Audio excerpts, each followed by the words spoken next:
The story you're about to hear was, quite frankly, hard for us to tell. And I'm crying, knowing that like what I'm doing is not right. It's going to be harder for you to hear. Nobody had taught me my self-worth. Maine has an addiction. And nobody had told me how important and special I was. To sex trafficking. Massachusetts labels us as a source state. Pam Flick retired last year from the FBI as special agent in charge of sex trafficking in Maine. We have the girls who are addicted to drugs, and Massachusetts has the individuals that are eager to traffic them. Traffickers come to Maine to capture girls and women. They target those who struggle with poverty, family turmoil, sexual abuse, or drug addiction.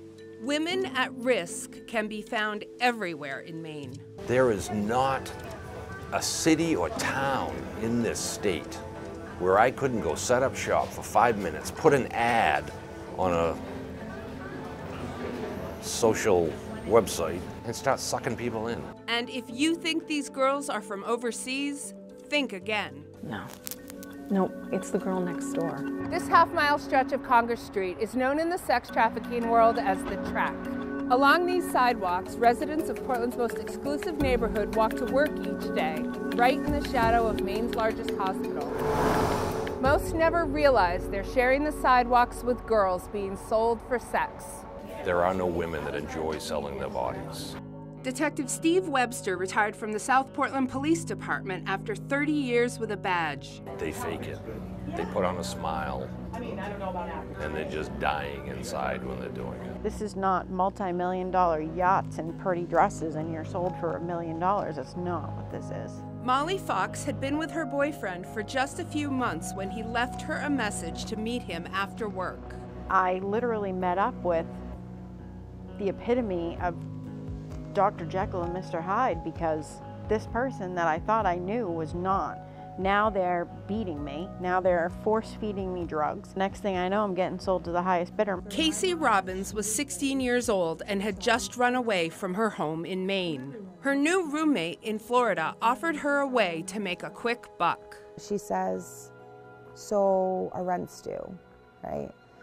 And the landlord said if you sleep with him, like, that'll pay our rent for the month.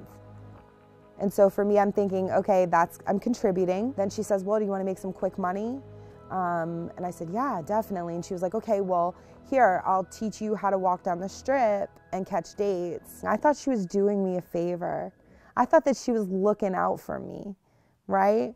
15-year-old Trisha Grant was approached at an Auburn restaurant. She was telling a friend she was afraid of losing custody of her infant son. These two men approached our table and said, hey, we have something you might be interested in.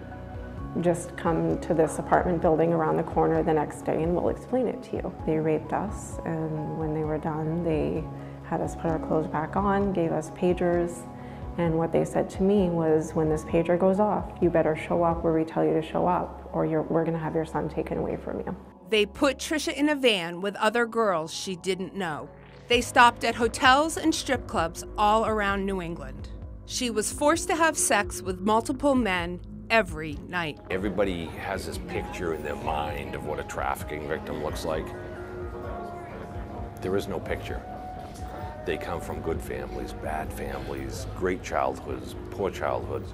Some are addicted to drugs, some aren't. And so here I'm in this hotel room and there's 20 men lined up at $20 a piece, and I'm sniffing cocaine and I'm crying, knowing that like what I'm doing is not right, but not knowing that what I'm doing is not right. Because nobody had taught me how to put up boundaries, and nobody had taught me my self-worth, and nobody had told me how important and special I was. The more extreme the demands, the more the men paid. Oh, he wants to pay $1,000, but he wants me to do this. Oh, this guy's gonna pay $5,000, but he wants to cut me. I had tons of pimps. And they never once said, give me all your money or I'm gonna beat you. They said, okay, baby, I got $1,000 for you when you get back. They said, are you hungry?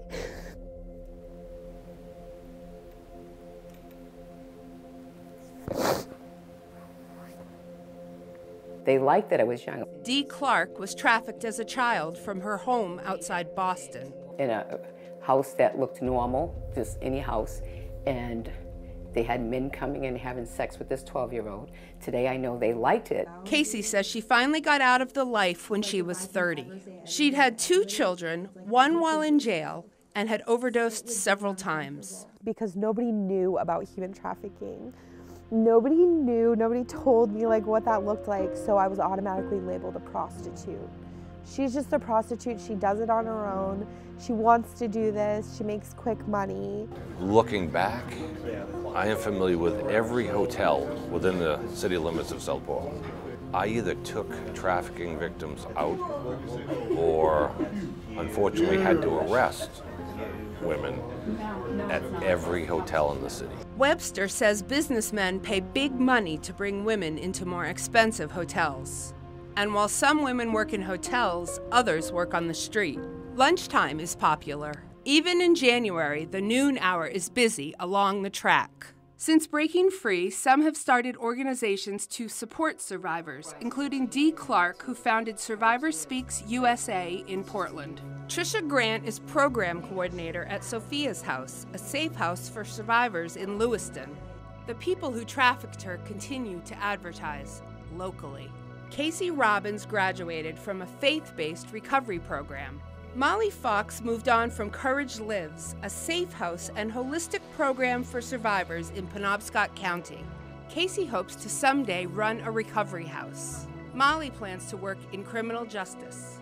But for every survivor who thrives, new girls are seduced and sold into sex slavery on our streets. And tragically, not all of them make it out.